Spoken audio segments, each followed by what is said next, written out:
This mother was mauled to death by a bear in front of her family. Get ready to be shocked and saddened by the tragic story of a mother who was mauled to death by a bear in front of her family. Join us as we uncover the events that took place at Liard River Hotsprings. Patti McConnell, a 37-year-old mother, was driving north from Paris, Texas, towards Alaska with the aim of starting a new life. She wanted to get a job there and raise her two children, 13-year-old Kelly and 7-year-old Kristin. After a long and tiring journey, they finally arrived at the Liard River Park and quickly changed into their swimming suits. The children were thrilled to run along the boardwalk and dip into the refreshing 53 degrees Celsius water of the lower pool. After soaking in the pool, they made their way to the upper pool, which was more secluded and located 340 meters into the bush. Soon, Kristin grew bored and ran back to the lower pool, where she had made some friends. Patti McConnell yelled, "Slow down, or you'll slip," as she and Kelly got up to follow. When they reached the turnoff to the Hanging Gardens, Kelly suggested they go see them. As they climbed the steps through the bush, they reached a viewing platform and became so focused on identifying the exotic plants that they didn't notice a rustling in the bushes beside the boardwalk. Patti checked her watch and expressed her concern for Kristin. She started down the wet steps to find her daughter. As she reached for the railing to maintain her balance, something caught her attention. She looked up and found herself staring into the eyes of a big, adult male black bear sitting in the bushes and chewing on a dogwood branch. Before we move on to the unexpected attack, I would appreciate it if you give this video a like and subscribe to our channel. Let's move on to the unexpected attack. McConnell was paralyzed with fear and whispered to Kelly, "Bear." Kelly, with his back to her, thought she was joking and didn't react until she yelled, "Kelly!" He turned around to find a towering animal staring at his mother. Remembering what he had learned about bears, Kelly warned, "Mom, don't make any sudden movements." He cautiously approached his mother as the bear snorted and then lunged through the railing onto the boardwalk. Kelly screamed, "Mom, run!" Patti, spurred by her son's screams, tried to escape as fast as she could, with the bear in hot pursuit. She ran up the steps to the viewing platform, only to find herself trapped. Kelly watched in horror as the bear attacked his mother's almost naked body. Despite his small stature, the 13-year-old boy ran at the bear and kicked it in the face, shouting, "Get off my mom!" The bear briefly looked up, grunted, and returned to its prey.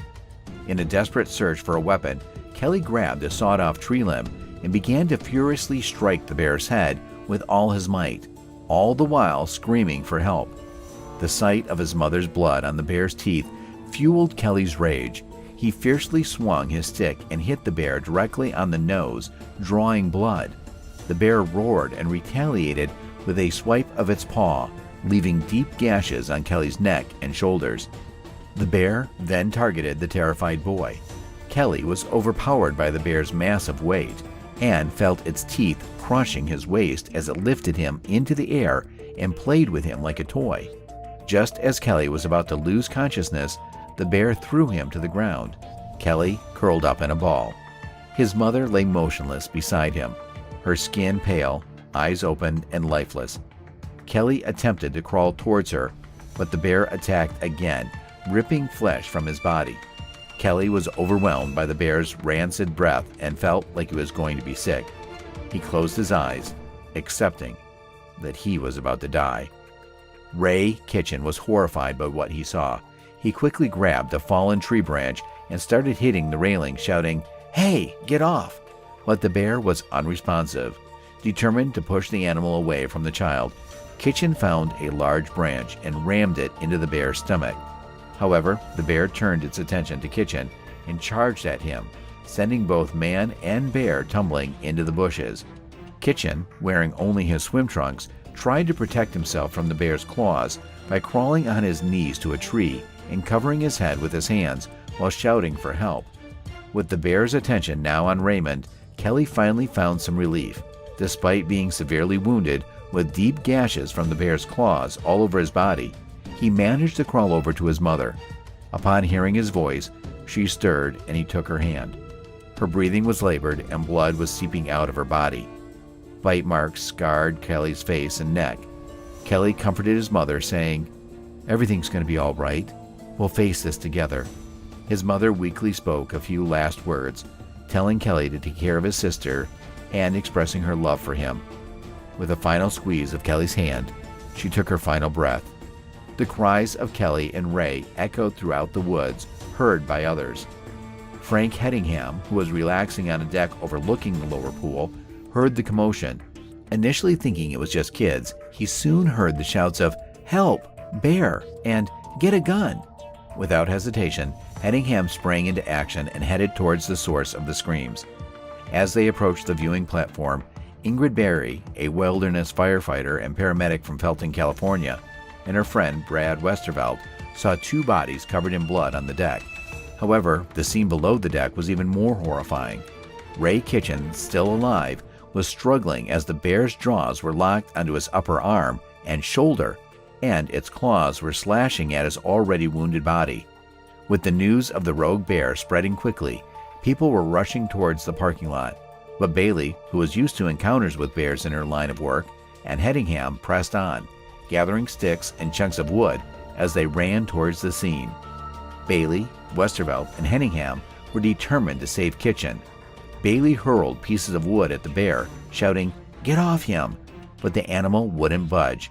Hedingham and Westervelt joined forces, lifting a heavy tree trunk to use as a battering ram. Despite their efforts, the bear still held on to Kitchen. Bailey realized they needed a gun and wondered where the park ranger was. Westervelt took off to find a ranger, while Hedingham continued to pound away at the bear with the tree trunk. Bailey felt a mix of anger and helplessness as their attempts to save Kitchen proved ineffective. Bailey witnessed the bear brutally killing Kitchen by throwing him in the air with its jaws clamped around his neck. After confirming Kitchen's death, she tried to revive McConnell, who was also lifeless. Hedingham, on the other hand, rushed to Kelly's side when he heard him moan. Just as he started to attend to the boy, the bear's paw appeared on the deck, dangerously close to Kelly's feet. Hedingham furiously kicked the bear, causing it to retreat down the slope, but towards the still populated boardwalk. Kelly was trying to reach his mother, but Hedingham instructed him to stay still and breathe slowly, while assuring him that they were doing all they could to help. Hedingham used his first aid training to tend to Kelly's wounds, using a handkerchief to clean the gashes.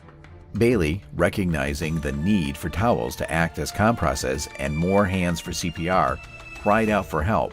As if in response, several men came rushing up the stairs. One of them brought a towel and was trained in CPR, and he assisted Hedingham in treating Kelly's wounds. Another man helped Bailey perform CPR on McConnell. The bear had disappeared, but Bailey was still worried about the ranger's whereabouts. Hedingham expressed his urgency to get the victims to the hospital. Just as he was about to leave for help, new screams echoed through the trees, causing Hedingham to worry that the bear had attacked again. A research assistant from the University of Calgary, Ari van der Walden, was at the upper pool when he heard a commotion coming from the bushes. He and other bathers quickly left the pool and headed down the boardwalk, but van der Velden slipped and fell into the bushes. In no time, the bear pounced on him, fiercely attacking him. Van der Velden attempted to defend himself by kicking the bear's nose and pulling its ears, but to no avail. The bear's claws deeply penetrated his flesh, and it bit into his left thigh. Dave Webb, a 49-year-old businessman from Fairbanks, Alaska, had just arrived at the park when an exhausted Hedingham, who was bleeding from his temple, ran up to him and explained the situation. Without hesitation, Webb went back to his motorhome and retrieved two rifles, a Winchester .30-30 and a Remington 223. A man approached Dwayne Egbroten and asked, "Do you know how to use a gun?" "Yes," replied Dwayne. "I can handle a .30-30. The two quickly loaded their guns and rushed down the boardwalk. Dwayne arrived at the scene first, where he heard low moans coming from below the boardwalk. The bear was feeding on a man named van der Velden, who was propped against a log. Dwayne aimed for the bear's neck and fired, causing the bear to collapse. He fired two more shots to make sure it was dead. On the viewing platform, Bailey was tending to McConnell and her son when she heard the shots. Overcome with emotion, she shouted, "Shoot it again! Shoot it again!" The horror at Liard River Hotsprings finally came to an end. Thank you for watching this heartbreaking story of a mother's loss at the hands of a bear attack. The bravery and strength of those affected by this tragedy will stay with us forever. If you found this video informative and emotional, please like, share, and subscribe to our channel. Together, we can spread awareness and pay homage to the victims of this tragedy.